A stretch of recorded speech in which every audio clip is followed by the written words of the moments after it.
जय हिंद। आज हम लोग का टॉपिक है उच्च न्यायालय, हाई कोर्ट। पिछले क्लास में हम लोग देखे थे कि उच्चतम न्यायालय सुप्रीम कोर्ट किस अनुच्छेद के अंतर्गत आता है, उसके न्यायाधीश की संख्या किस प्रकार होता है। ठीक है, आज का टॉपिक है उच्च न्यायालय। हम लोग देखे थे उच्चतम न्यायालय का संविधान के अनुच्छेद 124 में वर्णन है। ठीक है, 124 में उच्चतम न्यायालय का है सुप्रीम कोर्ट और 214 में उच्च न्यायालय। क्या है? 124 में उच्चतम न्यायालय, 214 में उच्च न्यायालय। सुप्रीम कोर्ट 124 में और हाई कोर्ट 214 में। ठीक है, ये सभी भाग 5 के अंतर्गत आते हैं। ठीक है, उच्चतम न्यायालय भी उच्च न्यायालय। ठीक, अब है उच्च न्यायालय अनुच्छेद 214 में। ठीक है, 214 में अनुच्छेद 214 में प्रत्येक राज्य में या प्रत्येक राज्य के लिए एक उच्च न्यायालय होगा। ठीक है, प्रत्येक राज्य के लिए एक उच्च न्यायालय होगा। तो याद रखेंगे, वर्तमान में राज्य की संख्या 28 है एवं केंद्र शासित प्रदेश की संख्या 8 है, लेकिन उच्च न्यायालय की संख्या जो है 25 है। उच्च न्यायालय कितना है? 25 है। ठीक, उच्च न्यायालय 25 है। सबसे ज्यादा जजों की संख्या यहाँ उत्तर प्रदेश के इलाहाबाद बेंच में है। ठीक है, 76। अब ये है इसी में कि दो से कोई भी एक राज्य के लिए दो से कोई भी एक उच्च न्यायालय के लिए के अंतर्गत 2 या 2 से अधिक राज्य भी सम्मिलित हो सकते हैं। इसमें कोई दिक्कत नहीं। ये अनुच्छेद 231 के लिए आए थे। ठीक है, अब है कि उच्च न्यायालय की संख्या कितना? 25। अब आता है 215। तो हम लोग सुने होंगे कोर्ट ऑफ कंडक्ट। ठीक है, यदि उच्च न्यायालय के किसी बात को मानने से कोई व्यक्ति या कोई संस्था विरोध करता है या फिर लागू करने के लिए सरकार विरोध करती है, तो वो कोर्ट ऑफ कंडक्ट माना जाएगा, जिसके अंतर्गत सजा भी होगा। ठीक है, सजा का प्रावधान है। ये उच्च न्यायालय का अलग से अधिकार है। तो ये क्या कोर्ट ऑफ कंडक्ट अवमानना किस अनुच्छेद के अंतर्गत है? 215। 214 में प्रत्येक राज्य के लिए एक उच्च न्यायालय होगा, लेकिन उच्च न्यायालय की संख्या कितना है? 25। ठीक है, 25। उसमें क्या है? 2 या 2 से अधिक राज्य के लिए एक हाई कोर्ट है। अब है मुख्य न्यायाधीश। याद रखेंगे, अनुच्छेद 216 के अंतर्गत उच्च न्यायालय के मुख्य न्यायाधीश की नियुक्ति होती है। मुख्य न्यायाधीश की नियुक्ति राष्ट्रपति के द्वारा किया जाता है। ये जो न्यायाधीश होते हैं, यही सभी न्यायाधीश के ही एक मुख्य न्यायाधीश, सभी न्यायाधीश में से ही एक मुख्य न्यायाधीश को चुना जाता है। अब जो है नियुक्ति प्रक्रिया, अब जो है उच्चतम न्यायालय के मुख्य न्यायाधीश और अन्य न्यायाधीश की नियुक्ति किस प्रकार होती है। तो ध्यान देंगे कि मुख्य न्यायाधीश के लिए अलग क्राइटेरिया है। मुख्य न्यायाधीश के लिए कौन कौन होगा? मुख्य न्यायाधीश की नियुक्ति में सबसे पहले राष्ट्रपति नियुक्त करेंगे। राष्ट्रपति मुख्य न्यायाधीश को नियुक्त करेंगे, राष्ट्रपति। सलाह किससे लेंगे? उच्चतम न्यायालय के मुख्य न्यायाधीश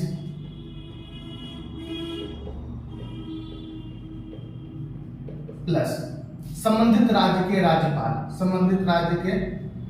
राज्यपाल। तो क्या है? मुख्य न्यायाधीश, यदि कोई भी उच्च न्यायालय के मुख्य न्यायाधीश की नियुक्ति होती है तो कौन? राष्ट्रपति नियुक्ति करेंगे। सलाह किनसे लिया जाएगा? उच्चतम न्यायालय के मुख्य न्यायाधीश से, सुप्रीम कोर्ट के चीफ जस्टिस से एवं राज्यपाल से, कि क्या इनके ऊपर कोई किसी तरह का कानूनी या कोई क्रिमिनल केस है या नहीं। ये सभी तरह का वेरिफिकेशन एक तरह से होता है। तो राष्ट्रपति नियुक्त करेंगे, उच्चतम न्यायालय के न्यायाधीश से सलाह लेंगे और संबंधित राज्य के राज्यपाल से। अब है अन्य न्यायाधीश के लिए अन्य न्यायाधीश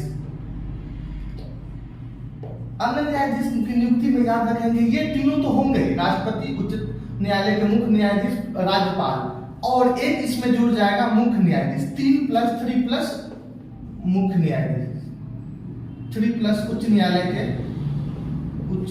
के मुख्य न्यायाधीश, मुख्य न्यायाधीश, ठीक है। तो ये जुड़ जाएंगे। तो मुख्य न्यायाधीश में राष्ट्रपति प्लस उच्चतम न्यायालय के मुख्य न्यायाधीश प्लस राज्यपाल, अन्य न्यायाधीश में ये तीनों प्लस उच्च न्यायालय के मुख्य न्यायाधीश, इनके कहने पर ही उनकी नियुक्ति होगी। अब याद रखेंगे नियुक्ति अनुच्छेद 217 के अंतर्गत हुआ, 214 के अंतर्गत प्रत्येक राज्य में एक उच्च न्यायालय होगा, 215 में अवमानना, 216 में मुख्य न्यायाधीश, प्रत्येक उच्च न्यायालय में एक मुख्य न्यायाधीश होगा, अनुच्छेद 217 में नियुक्ति होगा, ठीक है, उच्चतम न्यायालय, उच्च न्यायालय के मुख्य न्यायाधीश एवं अन्य न्यायाधीश। अब है पदावधि, ठीक है, पदावधि कहिए, कार्यकाल कहिए, ठीक। तो कोई भी व्यक्ति उच्च न्यायालय का न्यायाधीश बन सकता है जिसकी आयु 62 वर्ष से कम हो, जिसकी आयु 62 वर्ष से कम हो। तो ठीक है, कोई भी न्यायाधीश 62 वर्ष तक अपने पद पर बना रह सकता है, ठीक है, 62 वर्ष तक अपने पद पर बना रह सकता है, ठीक। उसके बाद उन्हें सेवानिवृत्त किया जाएगा। लेकिन प्रस्तावित है 114वां संविधान संशोधन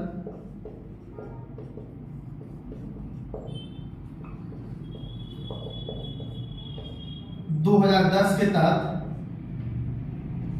इनकी आयु 62 से 65 करने की, 62 से 65 करना, ठीक है। ये अभी प्रस्तावित है, 62 से 65 करना किसमें, 114वां संविधान संशोधन 2010 में 10 के अनुसार 62 से 65 करना प्रस्तावित है, अभी तक ये पास नहीं हुआ है, ठीक है। तो कितने उम्र तक बने रहेंगे पद पर, 62 वर्ष तक, ठीक है, 62 वर्ष तक। अब जो है, अब है शपथ ग्रहण, शपथ ग्रहण, ठीक। इससे पहले है योग्यता, माफ कीजिएगा, इससे पहले अनुच्छेद, अब है 217। याद रखेंगे ये तीनों परीक्षा के दृष्टिकोण से काफी महत्वपूर्ण है कि 217 में नियुक्ति होगी, 217 में नियुक्ति होगी, 217 का 1 में पदावधि नियुक्ति 217 में होगा, पदावधि 217 का 1 में होगा। अब योग्यता, कोई भी व्यक्ति भारत का या कोई भी राज्य का न्यायाधीश किस प्रकार बन सकता है। तो सबसे पहले 10 वर्षों तक किसी भी न्यायालय का न्यायाधीश रहा हो, 10 वर्ष तक किसी भी न्यायालय का, किसी भी न्यायालय का न्यायाधीश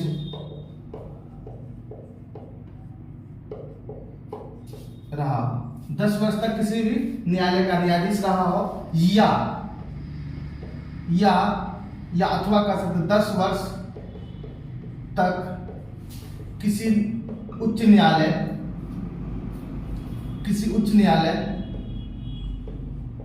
में वकील के रूप में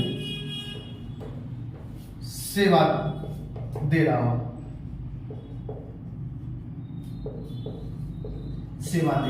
ठीक है।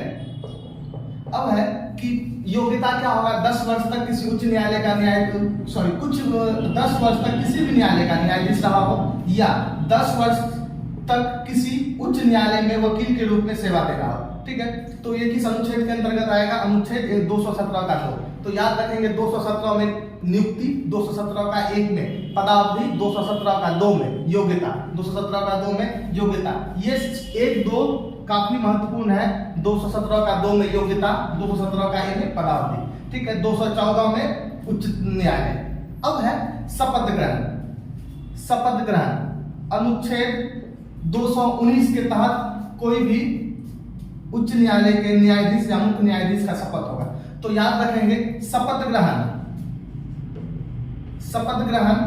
ग्रहण जो होगा उच्च न्यायालय के न्यायाधीश का या मुख्य न्यायाधीश का राज्यपाल के समक्ष होगा, संबंधित राज्य के राज्यपाल के द्वारा किया जाएगा, संबंधित राज्य के राज्यपाल के द्वारा किया जाएगा, ठीक है, संबंधित राज्य के राज्यपाल के द्वारा किया जाएगा। यदि राज्यपाल अनुपस्थित है तो उनके द्वारा चुने गए कोई पदाधिकारी के द्वारा किया जाएगा।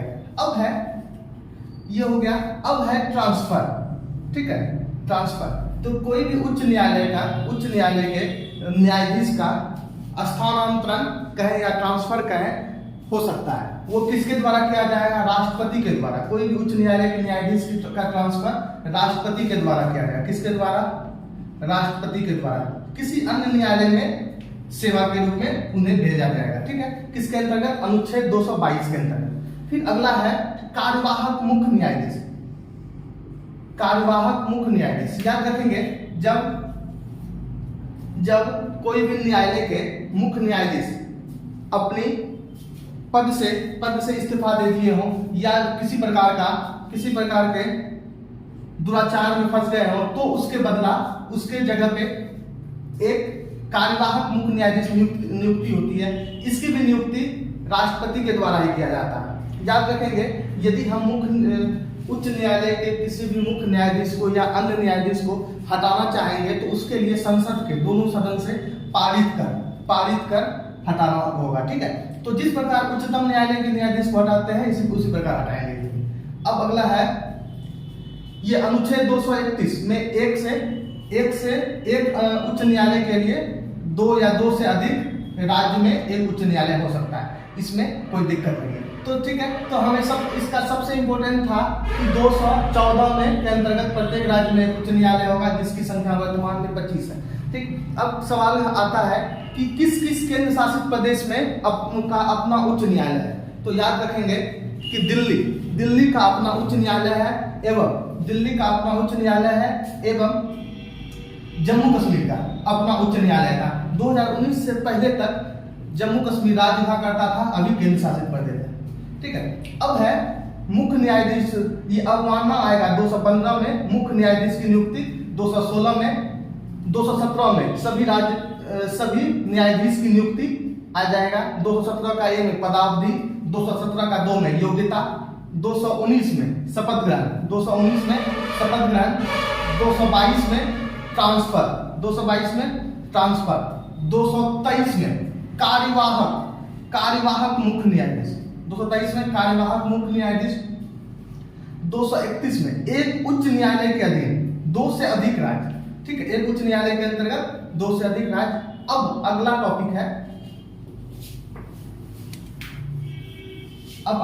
है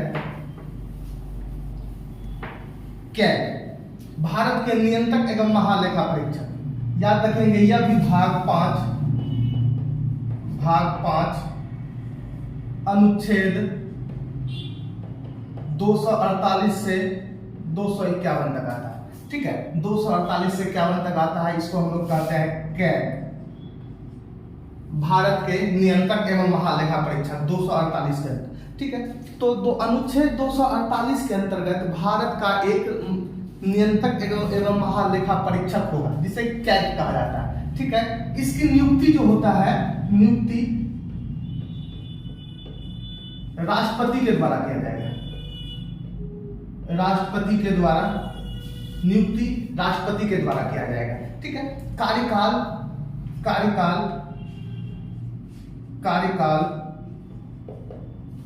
6 वर्ष या 65 वर्ष। तो याद रखेंगे कि जिस दिन से कार्यभार संभालेगा उसमें यदि 6 साल पहले पूछ जाता है तो सेवानिवृत्त हो जाएंगे, या फिर पहले 65 हो जाता है, 65 वर्ष का उम्र का वो हो जाते हैं तो सेवानिवृत्त हो जाएंगे, या पहले 6 वर्ष पूरे या 65 पूरे। ठीक है, तो कार्यकाल क्या होगा? 6 वर्ष या 65 वर्ष। अब है कि नियुक्ति किस प्रकार होती है, तो याद रखेंगे कि नियुक्ति राष्ट्रपति के द्वारा किया जाता है इसमें। अब है कि इनका कार्य क्या होता है, तो कार्य क्या होता है, संसद के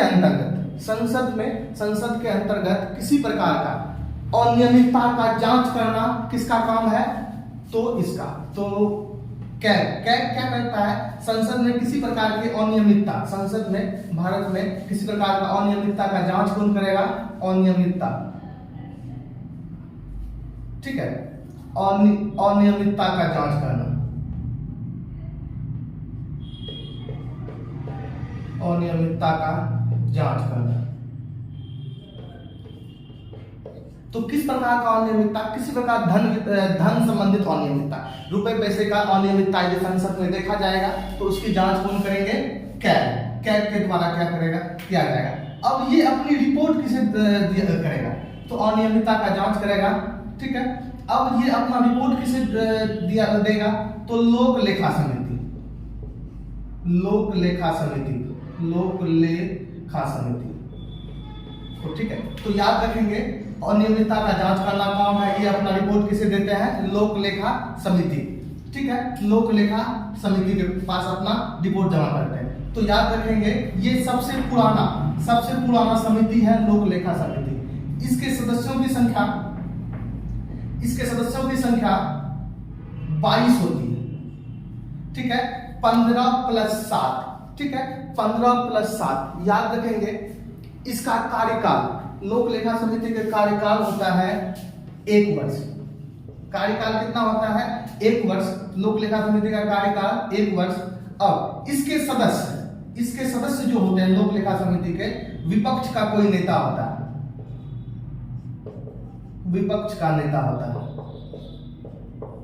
विपक्ष का नेता होता है। याद रखेंगे वो मंत्री नहीं होंगे। इसका कार्यकाल 1 वर्ष होगा, सदस्य संख्या 22 होगा। 15 + 7, 15 लोकसभा, 7 राज्यसभा, 15 लोकसभा, 7 राज्यसभा, ठीक है। 15 लोकसभा, 7 राज्यसभा का सदस्य होंगे। अब है कि अनियमितता के जांच के बाद, मान लेते हैं कि देश में किसी प्रकार की अनियमितता, संसद में किसी प्रकार की अनियमितता हुआ, उसका जांच किया गया लोक लेखा समिति के पास, जांच किया, अपना रिपोर्ट किसे सौंपा, लोक लेखा समिति को। अब लोक लेखा समिति स्पीकर को अपना रिपोर्ट देंगे, फिर जो है उस पे दोषी व्यक्ति पर कार्रवाई किया जाएगा, ठीक है। तो ये आ गया आपका लोक लेखा समिति। तो हम लोग ध्यान रखेंगे कैग अनुच्छेद किसके अंतर्गत आता है, 248 से 251 के अंतर्गत। अब ध्यान रखेंगे एक होता है प्रकलन समिति। प्रकलन समिति के सदस्यों की संख्या 30 होती है, ठीक है। इसमें सिर्फ लोक लेखा समिति इसमें सिर्फ लोकसभा के सदस्य, निम्न सदन के सदस्य इसके पदेन सदस्य होते हैं। इसमें प्रकलन समिति सबसे बड़ा समिति है, इसके सदस्यों की संख्या 30 होगी। और जो है इसमें सिर्फ लोकसभा के चुने हुए सांसद ही भाग लेंगे, और इसके कार्यकाल 1 वर्ष होगा। इसका कार्यकाल 1 वर्ष होगा, और है कार्यकाल 1 वर्ष होगा। कोई भी कैबिनेट मंत्री या मंत्री इसके सदस्य नहीं होंगे, ठीक है। आज यहीं तक, अगला क्लास राज्य की कार्यपालिका देखेंगे।